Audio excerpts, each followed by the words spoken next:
یہ بات ہے سال 1914 کی، جب ایک 8 سال کا بچہ جاپان کے ایک گاؤں میں کھیل رہا تھا۔ تبھی اس نے 4 پہیوں پر چلتی ایک مشین دیکھی۔ یہ فورڈ کا ماڈل ٹی تھا، جس کو دیکھ کر یہ بچہ بہت زیادہ حیران ہوا۔ یہی وہ دن تھا جب اس 8 سال کے بچے کو گاڑیوں اور میکینیکل پارٹ سے پہلی بار لگاؤ ہوا تھا۔ اس کا نام تھا سوچائرو ہونڈا، اور کس کو معلوم تھا کہ آنے والے وقت میں اس کا نام ہمیں ہر چھوٹی بڑی گاڑی پہ دیکھنے کو ملے۔ 1906 میں جاپان کے ماؤنٹ فوجی کے قریب ایک چھوٹے گاؤں میں سوچائرو ہونڈا کی پیدائش ہوئی تھی۔ ان کے والد لوہار ہونے کے ساتھ ساتھ پارٹ ٹائم میں سائیکل ریپیئر کا کام بھی کرتے تھے۔ ہونڈا کے 5 بہن بھائی پہلے ہی مختلف بیماریوں کی وجہ سے مر چکے تھے، لہٰذا اس کے ماں باپ کو اپنے اس بچے سے کافی امیدیں تھیں، لیکن اس کو پڑھائی سے تو کوئی لگاؤ نہیں تھا۔ البتہ اپنے باپ کے ساتھ سائیکل ریپیئر کرنے میں ہونڈا کو زیادہ دلچسپی تھی۔ جب وہ 16 سال کا ہوا تو اس نے نیوز پیپر میں جاب کا ایک ایڈ دیکھا۔ 8 شوکائی نامی ٹوکیو کے اس آٹو موبائل سروس اسٹیشن پہ ٹیکنیشینز چاہیے تھے۔ ہونڈا نے کمپنی کو جاب کے لیے لیٹر لکھا اور خوش قسمتی تھی کہ وہاں سے پازیٹیو رپلائی بھی آ گیا۔ یہی وہ ٹائم تھا جب ہونڈا اپنا گھر اور اسکول چھوڑ کر کمانے کی آس لگائے ٹوکیو روانہ ہو گیا۔ ہونڈا کا خواب تو تب ٹوٹا جب وہ ٹوکیو میں 8 شوکائی پہنچ گیا تھا۔ کمپنی کے مالک نے ہونڈا سے صفائی ستھرائی کے کام کروانا شروع کر دیے اور یہاں تک کہ اس کو بیبی سیٹنگ پر لگا دیا۔ ہونڈا بیچارہ کرتا تو کیا کرتا، ایک طرف وہ اپنا گھر اور ماں باپ کو چھوڑ کر نکلا تھا تو دوسری طرف اس سے فالتو کام لیے جا رہے تھے۔ اس کو واپس اپنے گاؤں جانے میں شرم آ رہی تھی، کیونکہ وہ اپنے پیرنٹس کو فیس کرنے کی ہمت نہیں کر پا رہا تھا۔ یہی وجہ تھی کہ اگلے کئی مہینوں تک وہ وہیں آڈ جابز کرنے پر مجبور رہا۔ کچھ ہی مہینوں کے بعد 8 شوکائی کے مالک نے ہونڈا سے ورک شاپ کے کام بھی لینا شروع کر دیے۔ ہونڈا کو اس کام میں شروع سے بہت انٹرسٹ تھا، اسی لیے وہ چیزوں کو آسانی سے سمجھ جاتا تھا۔ چند مہینوں میں وہ ہر طرح کی گاڑی اور ان کے پارٹس کے بارے میں کافی کچھ جان چکا تھا۔ اس دوران 8 شوکائی نے 2 اسپورٹس کار بھی بنائی، جس میں پہلی گاڑی 8 ڈیملر تھی اور دوسری کرٹس۔ یہ دونوں گاڑیاں یوزڈ انجنز کو استعمال کر کے بنائی گئی تھیں، جنہوں نے جاپنیز موٹر کار چیمپئن شپ 1924 میں پہلی پوزیشن بھی حاصل کی۔ ہونڈا ابھی تک ایک اچھا میکینک تھا، لیکن اس ریس میں وہ ڈرائیور کے ساتھ انجینئر کے طور پہ بیٹھا تھا۔ یہی وہ ایونٹ تھا جس کے بعد سوچائرو ہونڈا نے موٹر اسپورٹس کو اپنا ریلیجن بنا لیا۔ اگلے کئی سالوں تک وہ 8 شوکائی میں ہی جاب کرتا رہا اور اپنے ایکسپیرینس کو بڑھاتا بھی رہا۔ 1928 میں 22 سال کی ایج میں اس کے مالک نے اپنی ایک اور برانچ کھولنے کا فیصلہ کیا۔ یہ برانچ ہاماماتسو شہر میں ہونا تھی، جس کو چلانے کے لیے مالک نے ہونڈا کو ذمہ داری دے کر وہاں بھیج دیا۔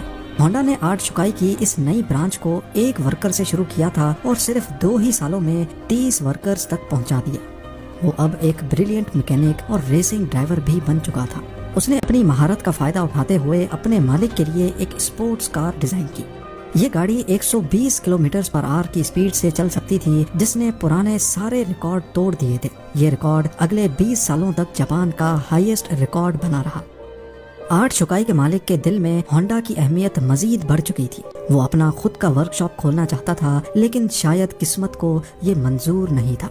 1936 میں ریسنگ کے دوران ہونڈا کا ایک ہولناک حادثہ ہو گیا۔ اس ایکسیڈنٹ میں اس کی جان تو بچ گئی، لیکن اس کا لیفٹ بازو فریکچر ہو گیا، شولڈر ڈسلوکیٹ ہو گیا اور چہرے پر کئی زخم آ چکے تھے۔ اس کو اپنی زندگی یہیں ختم ہوتے دکھائی دے رہی تھی۔ نہ وہ میکینک کا کام کر سکتا تھا اور نہ ہی ریسنگ میں حصہ لے سکتا تھا۔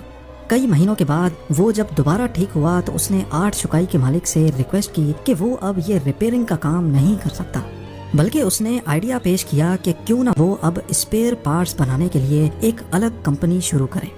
8 شوکائی کے اسٹیک ہولڈرز نے ہونڈا کا یہ آئیڈیا فوراً ریجیکٹ کر دیا۔ ان کو آلریڈی پروفٹس مل رہے تھے اور کوئی بھی نہیں چاہ رہا تھا کہ نیا رسک لیا جائے۔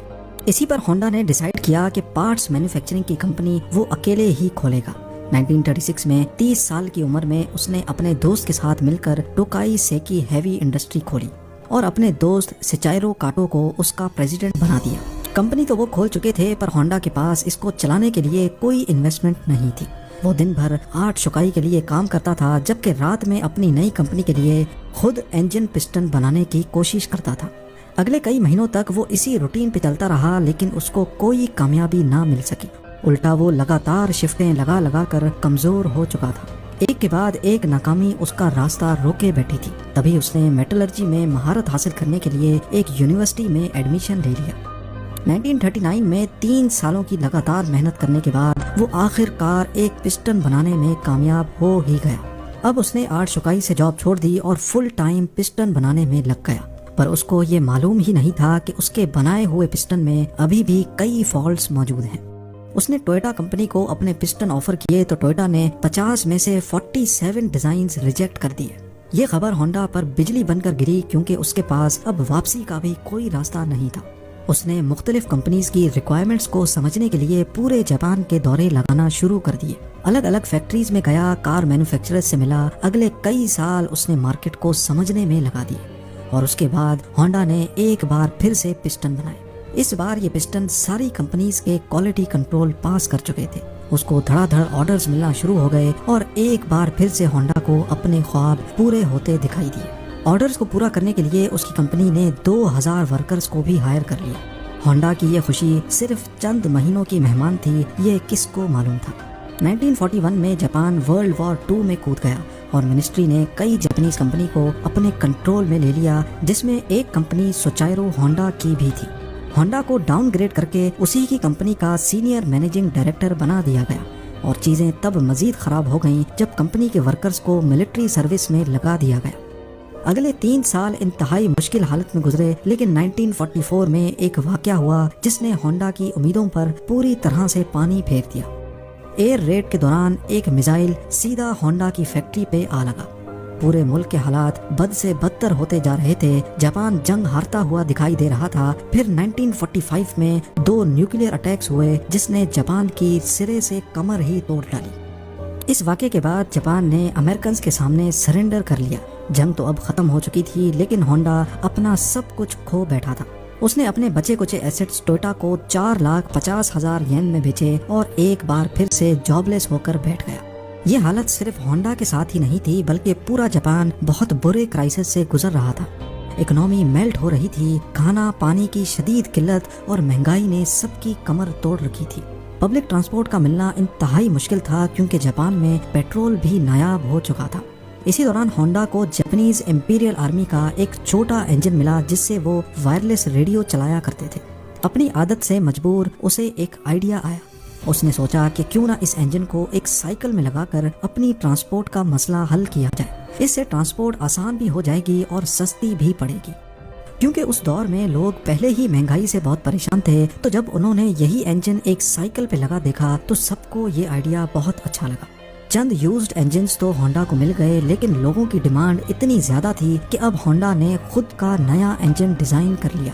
یہ ہسٹری میں پہلی بار تھا کہ کسی مشین پر ہونڈا کا لوگو دیکھا گیا۔ ہونڈا کے پاس اتنے پیسے نہیں تھے کہ وہ ماس لیول پہ یہ سائیکلز بنا سکے، لہٰذا اس نے 18,000 دکانداروں کے نام ایک اوپن لیٹر لکھا۔ لوگوں کو ہونڈا پہ اتنا بھروسہ تھا کہ 3,000 دکانداروں نے اس کو پازیٹیو رپلائی دیا اور پیسے بھی ایڈوانس میں دے دیے۔ اگلے 3 سالوں میں ہونڈا نے ایک ایسی موٹر سائیکل بنائی جو مارکیٹ کی ریکوائرمنٹ کے عین مطابق تھی۔ یہ سپر کب کے نام سے لانچ کی گئی جس نے آتے ہی مارکیٹ میں دھوم مچا دی۔ یہ ماڈل اتنا کامیاب ہوا کہ 1958 میں اس نے امریکہ کی اپنی ٹرائمف اور ہارلے ڈیوڈسن کی سیلز کو بھی پیچھے چھوڑ دیا۔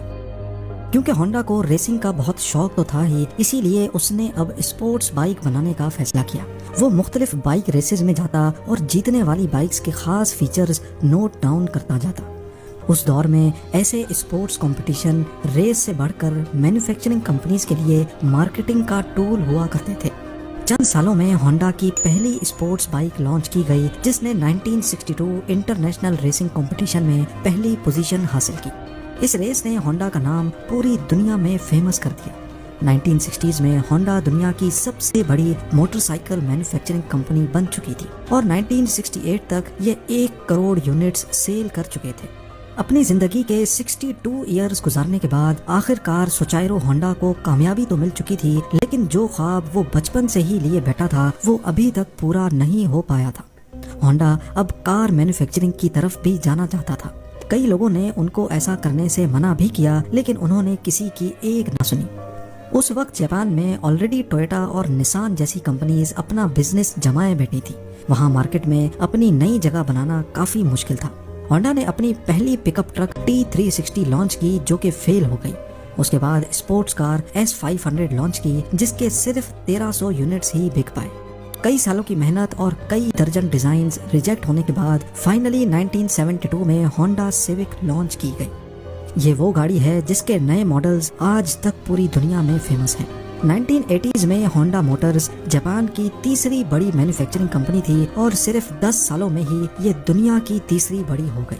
آج ہونڈا کا نام ہمیں cars, motorcycles, boat engines, plane engines اور درجنوں پاور ٹولز پہ دیکھنے کو ملتا ہے۔ سوچائرو ہونڈا نے ہونڈا سیوک کے لانچ ہونے کے اگلے ہی سال 1973 میں کمپنی سے ریٹائرمنٹ لے لی تھی اور 5 اگست 1991 کو ان کی زندگی کا یہ سفر ہمیشہ کے لیے ختم ہو گیا۔